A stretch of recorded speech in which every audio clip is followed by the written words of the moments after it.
Welcome back. हमारे साथ मौजूद है सूबाई वजीर डिजास्टर मैनेजमेंट मियां खालिद महमूद साहब। इनसे सवालात का सिलसिला आगे बढ़ाते हैं और इनसे पूछते हैं कि सर जब सैलाब आते हैं तो रिकवरी में इतना टाइम क्यों लग जाता है, उन तक फूड पहुंचाने में, या इतना टाइम क्यों लगता है? मैडम ऐसी बात नहीं है। बल्कि मैं तो अपने 3 सालों की 2.5 साल इनकी बात करता हूँ। एक साल पिछले साल जो फ्लड आया इधर कसूर में और इधर केलम वाली साइड पे, तो अल्लाह का शुक्र है कि आप कहते हैं कि टाइम क्यों लगता है। फ्लड आने से पहले हमने उन जो इलाके थे जिनका हमें ये अंदाज़ा था कि यहाँ पे फ्लड आएगा, हमने ज़िले इंतज़ामिया के थ्रू सब इनको वहाँ पे वार्निंग दी। उनको वहाँ से हमने महफूज मुकाम पे अपना शिफ्ट किया और जहाँ शिफ्ट किया वहाँ पे हमारे खाने का इंतज़ाम और उनका और उनके जानवरों का मौजूद था। जो लोग अपने अपने एरिया से उठ के खुद दूसरे महफूज जगह पे चले गए उनको हमने राशन तकसीम किया। तो अल्लाह का शुक्र है कि ये तो एक सिंगल कंप्लेंट भी किसी जगह पे। और दूसरी बात, अगर खुदा ना खास्ता कोई जानी नुकसान हुआ है तो 24 घंटे के अंदर अंदर मैं वहाँ खुद पहुँचा हूँ और मैंने वहाँ जाके उनको कंपनसेट किया। ये सूरत है, ये हमारे तो इतना टाइम लग जाता है, टाइम तो लगता ही नहीं है बिल्कुल।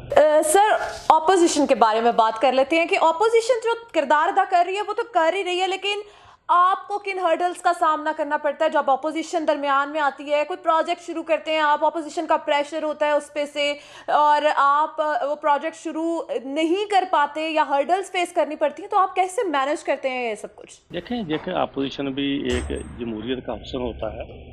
तो अपोजिशन जो है ना, ये देखें इसमें अपोजिशन के बगैर तो मैं समझता हूँ ये गवर्नमेंट जो है हुकूमती पार्टी है, उनकी अगर तो अपोजिशन मुस्बत तनकीद करे और तमीरी तनकीद हो तो मैं समझता हूँ कि ये तो फिर बहुत बड़ी ब्लेसिंग होती है। लेकिन बदकिस्मती से ये कह लीजिएगा कि अपोजिशन की जो तनकीद है, जो वो मुखालफिन के ऊपर प्रोपेगेंडा करते हैं, ना तो वो मुस्बत है ना वो तमीरी होती है। वो सिर्फ और सिर्फ उनको इस खित्ते की कोई है, वो बात करते हैं सिर्फ कि हमें किसी तरीके से हम जाके उस कुर्सी पे बैठ जाएं जहाँ पे हम पहले थे। तो ये शॉर्टकट मारने की जो कोशिश करते हैं, ये इश्यूज़ हैं असल में। मैं समझता हूँ कि अब पीटीआई की गवर्नमेंट को इमरान खान साहब को 5 साल का अवाम ने मैंडेट दिया है। 2.5 साल गुजर गए हैं और इंशाल्लाह नेक्स्ट जो है 2.5 साल अभी इनके पास हैं मौजूदा गवर्नमेंट को। 5 साल इंतजार करना चाहिए। ये देखिए अपोजिशन के जितने लोग हैं, आप पीपल पार्टी को ले लें, आप नून लीग को ले लें, आप मौलाना साहब को ले लें, ये सारे लोग वो हैं जो 20-20, 25-25, 30-30 सालों से गवर्नमेंट के साथ चिमटे हुए थे। इन्होंने 3-3, 4-4 दफ़ा हुकूमत में आके मुझे बताइएगा इन्होंने कौन से सरकार के पर लगा दिए, क्या इन्होंने यहाँ दूध की दरें बढ़ा दी, इन्होंने क्या किया है इस खिते में, इस खिते को मकरूज किया है। अब आप देखें जब अभी 2018 में ये लोग गए हैं तो हमारा खिता 30,000 अरब रुपए का मकरूज था। तो ये हमने कर्जे लिए और तो कुछ नहीं किया। सर कोरोना के दरमियान जो एड्स आई है इसके हवाले से बात कर लेते हैं कि कोरोना के दरमियान जो एड्स बाहर से आती रही हैं, अवाम उनके बारे में शिकवा करती है कि हुकूमत खा गई। आप इसके बारे में क्या कहेंगे?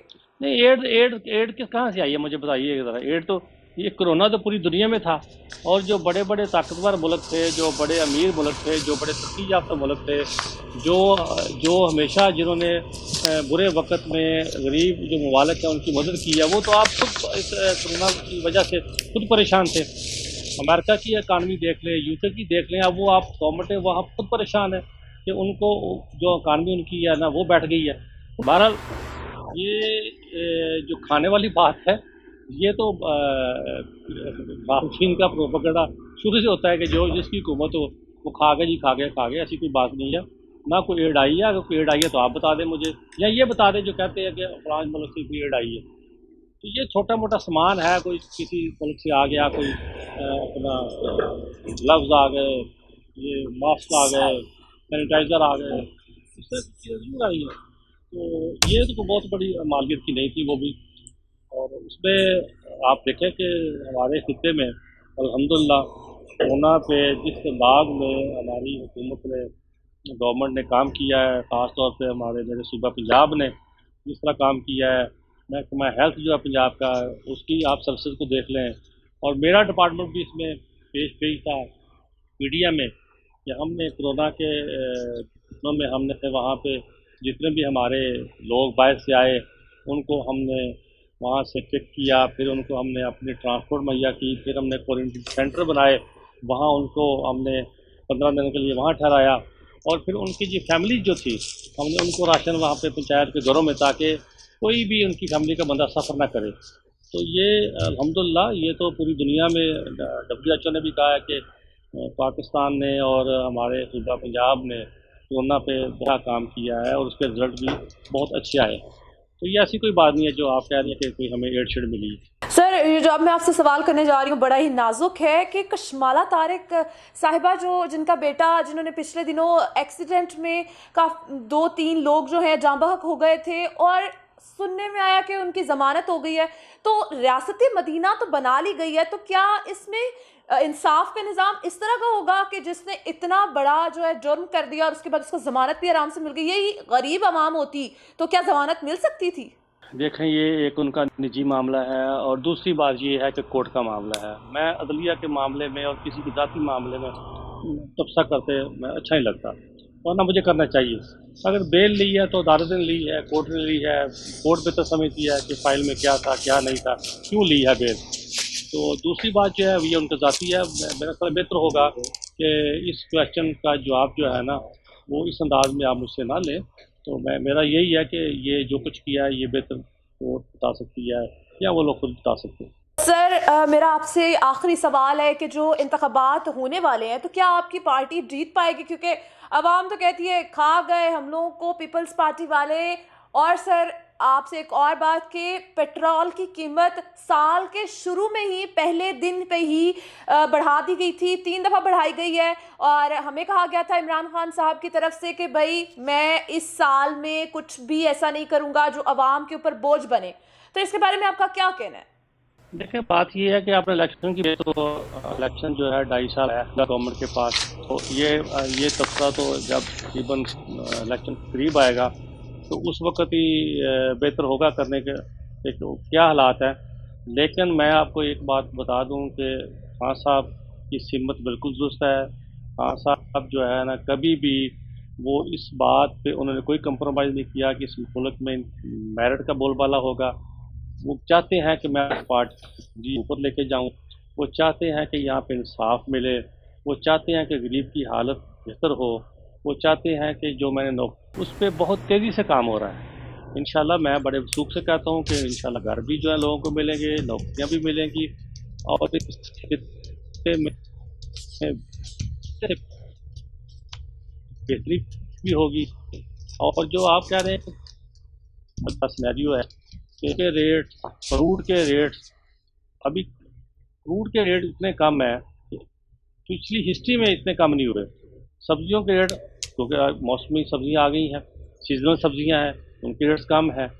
और जो आप गंदम की बात करते हैं कि आटे का रेट तो तकरीबन जो पिछले 5-6 सालों 10 सालों से था वही, अभी भी आटे का रेट वही है, और उस पर हम गवर्नमेंट पंजाब सब्सिडी भी दे रही है। और खान साहब ने अपने कई दफ़ा जो अपने ख्यालात में कहा है कि मैं चाहता हूँ कि चीनी, गंदम, जो इसके रेट हैं, जो बुनियादी इंसान की ज़रूरियात की चीज़ें हैं, तो ये इंशाल्लाह इसमें बेहतरी भी आएगी, ऐसी कोई बात नहीं है। और पेट्रोल की बात करती हैं तो पेट्रोल तो चूँकि हमारा गैर मुल्क प्रोडक्ट है, हम बाहर से लेते हैं। इंटरनेशनल मार्केट में जब कीमतें ऊपर जाएंगी तो पेट्रोल की कीमत भी ऊपर। पहले पेट्रोल की कीमत महाना चेंज करते थे, अब उन्होंने नई पॉलिसी के तहत 15 दिन के बाद चेंज करते हैं। अगर कम होगी तो 15 दिन बाद हम भी हो। बहुत शुक्रिया सर, हमें आपने शो में ज्वाइन किया। सूबाई वज़ीर डिज़ास्टर मैनेजमेंट मियाँ खालिद महमूद साहब हमारे साथ मौजूद थे और उन्होंने तमाम हालातों वाक़यात के बारे में हमें आगाह किया कि वो क्या कर रहे हैं, उनके क्या प्रोजेक्ट्स हैं, वो क्या सोचते हैं, वो क्या करने जा रहे हैं, उनकी क्या प्लानिंग है। बहुत शुक्रिया सर, आपने हमें ज्वाइन किया। नेक्स्ट शो में एक नेक्स्ट टॉपिक के साथ, एक नेक्स्ट गेस्ट के साथ दोबारा हम लोग हाजिर होंगे। अल्लाह हाफिज़।